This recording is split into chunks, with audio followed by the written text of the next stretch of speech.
Good morning students. आज के lecture में कुछ और क्वेश्चंस लेके आए हैं, तो स्टार्ट करते हैं सॉल्यूशन हम। तो आपको ये दिखाना है पावर सेट ऑफ ए और पावर सेट ऑफ बी का union power set of A union B के सेट के इक्वल होगा। तो आइए लेते हैं, मान लीजिए आपने सेट ए को मान ले लिया, मिनिमम ले रहे हैं जिससे कि आसानी से हो जाए। इसको 1 2 ले लिया, तो ए यूनियन बी निकालिए, क्या आएगा 1, 2 आएगा। पावर सेट ऑफ ए निकालिए, पावर सेट ऑफ 5 और 1 आएगा। पावर सेट ऑफ बी 5, 1, 2, 1, 2 आएगा। Power set of A union B निकालिए, 5, 1, 2, 1, 2। हम आपको एक्सरसाइज में एग्जांपल समझा रहे हैं, ये हम लेट किए हैं। लेट लिख के आप ये चीज कर सकते हो। इसको करने के बाद अगर आप देखो पीए और पीबी का यूनियन क्या आएगा, थोड़ा निकालिए तो 5 आएगा, 1 आएगा, 2 आएगा, 1, 2 आएगा। आया? RHS ले लीजिएगा एक बार, दोबारा RHS ले लीजिएगा। 5 आया, 1 आया, 2 आया, 1, 2 आ गया। देखिए आसानी से। अब आपको इसमें ध्यान ये रखना है ना कि जैसे XY वाला ले लें, अगर XY वाला लीजिए तो X रिलेटेड टू, यहाँ पे X ले लेते, यहाँ पे Y ले लेते, X और Y ले लेते। आप जब यहाँ X और Y लेते तो X का पावर सेट 5 और X होता, Y का 5 और Y होता, और दोनों का पावर सेट ये होता। तब भी आपके नंबर ऑफ इक्वेशंस क्या होते, इक्वल ही होते। नंबर ऑफ इक्वेशंस तब भी आपके इक्वल ही आते। तो आप जो भी नंबर लेंगे उससे अकॉर्डिंग आपका वो आ जाएगा। तो इस तरीके से RHS RHS इक्वल होगा। क्वेश्चन नंबर 8, आपके पास बुक वगैरह होगी या बुक नहीं होगी, PDF होगी, क्वेश्चन पढ़ लीजिएगा। देखिए फिर से ए बी वाला मैटर, ए और बी का मैटर है, शो करना है दोनों चीजें। फिर से हम एक ही चीज करना है, जब भी शो करना हो तो सिर्फ क्या करें, लेट इट A = 1, B = 1, 2। चलिए थोड़ा सा बड़ा ले लेते हैं, 1, 2, 3 यही होगा। A = 1, B = 1, 2, 3, B = 1, 2, 3 ले लिया। इसके बाद आइए पहला वाला शो करते हैं। ए ये हर एक कंडीशन में फॉलो करेगा, हर एक कंडीशन में फॉलो करेगा। ए को रहने दीजिए। ए इंटरसेक्शन बी क्या आएगा, 1, 2 आएगा। A intersection B union A minus B क्या आएगा भैया, ए माइनस बी आप कुछ भी कर दो तो 5 ही आएगा, क्योंकि ए से बी अगर देखो 1, 2, 1, 2 कट गया, ए में कुछ बचा ही नहीं। दोनों का यूनियन क्या हो जाएगा, दोनों का यूनियन 1, 2 = A। RHS LHS कुछ रखा नहीं। दूसरा वाला क्वेश्चन देखते हैं, A यूनियन B - A। मैंने कल ही आपको कहा था, सिर्फ करना क्या है, एक एग्जांपल ले लीजिए, अपने आप सब क्लियर होता चला जाएगा। 1, 2 यूनियन B - A निकालिए। B - A करोगे तो 3 बचेगा, यहाँ 3 लिख लूं। A यूनियन B क्या आएगा, 1, 2, 3 आएगा। इसका यूनियन भी वही आएगा मेरे हिसाब से, देख लीजिए आप। अब आपको भी इजी लग रहा होगा। नंबर ले लेते हैं तो सेट आसान है, नंबर ले लेते हैं सेट आसान है। आइए नेक्स्ट क्वेश्चन पे आते हैं। कल बहुत ब्रीफली एक्सप्लेन किया था, इसलिए आज तेज चल रहा है। फिर से वाला क्वेश्चन, फिर से मानते हैं हम, क्या मानते हैं, ये भी मानते हैं।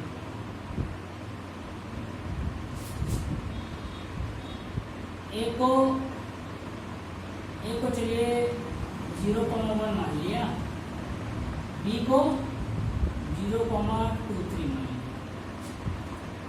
थोड़ा सा अलग मान लिया। मैं आपको बार बार एक ही मान रहा हूं। ये दो चीजें आ गई, कुछ भी ले सकते थे। आइए पहले वाले, ए यूनियन, ये लाना है, ए की वैल्यू 0,1 है, यूनियन ए इंटरसेक्शन भी क्या आएगा, देखो सिर्फ 0 है और कुछ नहीं। ए की वैल्यू क्या है 0,1। आप LHS RHS सिलेक्ट करिएगा, हम एक साथ कर रहे हैं, दोनों का यूनियन यही आएगा। अब हमने कुछ भी लिया हो तो हमको मिल जाता है, कुछ भी लिया हो तो आपको ये मिल जाता है, प्रूफ हो गया। दूसरा वाला, अब दूसरा वाला आप कर लीजिए, दूसरा वाला आप कर ले जाओगे।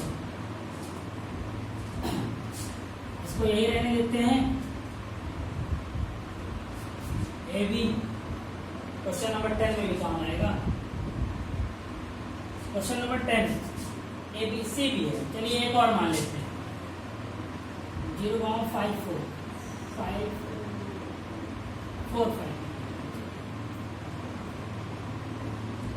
तो आपसे क्वेश्चन क्या कह रहा है, शो करना है आपको, शो करना है आपको A intersection B and equal to A intersection C, not need to B equal सी।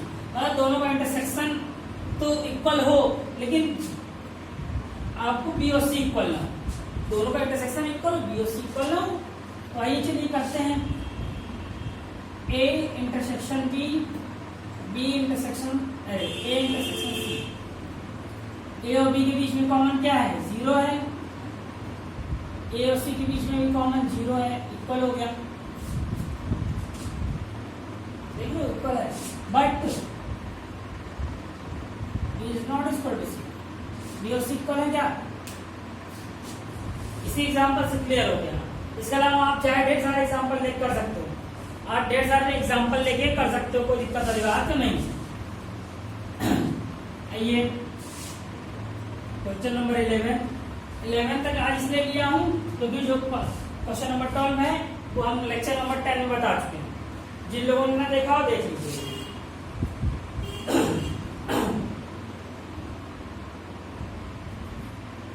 ये है क्वेश्चन, थोड़ा सा आपको भी दिक्कत हो रही होगी, आइए इसको भी आसान कर देते हैं। इसमें हम टर्म्स नहीं मान सकते। क्यों नहीं मान सकते ना, क्योंकि ए इक्वल टू बी करना है। मान लीजिए ए इक्वल टू बी हम अलग अलग मान लें, बाद में इक्वल बोलेंगे तो गलत हो जाएगा, इसलिए हम टर्म्स नहीं मान सकते। तो हम क्या कर रहे हैं, इस एक लॉ लगा रहे हैं, इसको हम डिस्ट्रीब्यूटिव लगा रहे हैं। जिस तरह क्वेश्चन में आपने डिस्ट्रीब्यूटिव लॉ जो होता है उसकी यूज कर रहे हैं। डिस्ट्रीब्यूटिव लॉ का मतलब आप जानते हो, मैं आपको एक बार याद दिला दे रहा हूं। ऐसा होता था तो a into B plus a into C, ये डिस्ट्रीब्यूटिव लॉ था। डिस्ट्रीब्यूट करते थे, उसी से कर रहे हैं। एक बार ए से करेंगे, एक बार बी से करेंगे, दोनों से करेंगे। एक बार ए से करेंगे, एक बार बी से करेंगे। A intersection A intersection X, A intersection B union. Distributive law याद आ गया होगा। तो ये हो गया भैया, दोनों इंटरसेक्शन का मतलब ए हो गया। यहाँ ए इंटरसेक्शन ये क्या है, देखो फाई दिया है। A intersection B, A intersection B, A intersection B है, या इसकी वैल्यू नहीं है हमारे पास।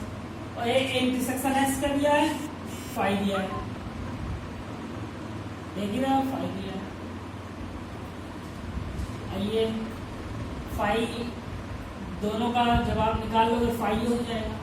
अब ये कह क्या रहा है अगर देखो ए किसके इक्वल है, ए इक्वल है ए यूनियन बी, ए आपका इक्वल है ए यूनियन बी के।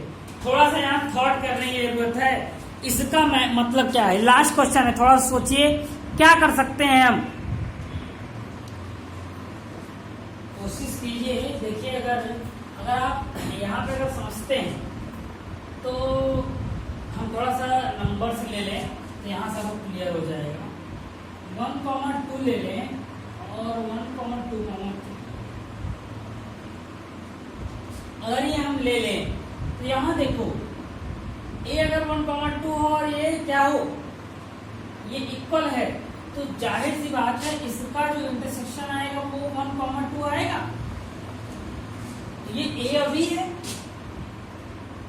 तो इसका मतलब एक चीज और ही आपको दिख रहा होगा कि जो बी है, बी अगर हम वेन डायग्राम समझें तो बी के सारे एलिमेंट ए के अंदर होंगे। नंबर से अगर आप समझो बी के सारे एलिमेंट ए के, भाई बी का जो है एलिमेंट उसी में ए का भी एलिमेंट आएगा, ए उससे बाहर नहीं हो सकता क्योंकि ये इक्वल है, इक्वल है। नंबर से ही आपको समझ में आ रहा होगा, जब ए के सारे टर्म बी में है तो ए बी के अंदर है। तो यहां से आपको क्या मिला, A is a subset of B. कल वाली लॉजिक याद कीजिए,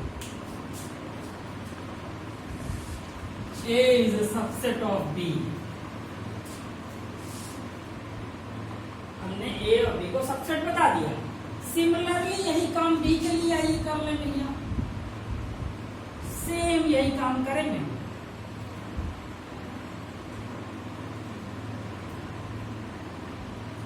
अभी तक आपको आशा करते हैं समझ में आ गया होगा कि मैं कहना क्या चाह रहा हूं। अब तक आपको क्लियर हो गया होगा कि इस टाइप के क्वेश्चंस को कैसे किया जाए। साइन में बड़ा कंफ्यूजन हो जाता है, इसलिए थोड़ा सा ध्यान देने वाली बात है। ये ए होगा तो ये बी इंटरसेक्शन, ये आपका 5 होगा यूनियन से, ये बी होगा यूनियन 5 होगा। फिर देखिए बी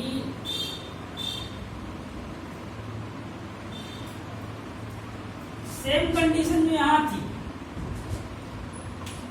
कि अब इस कंडीशन से क्या लग रहा है कि भैया बी के इक्वल है तो बी के सारे एलिमेंट ए के अंदर हैं, तो B is subset of A is a subset of B, B is a subset of A. By these we can say A is equal to B.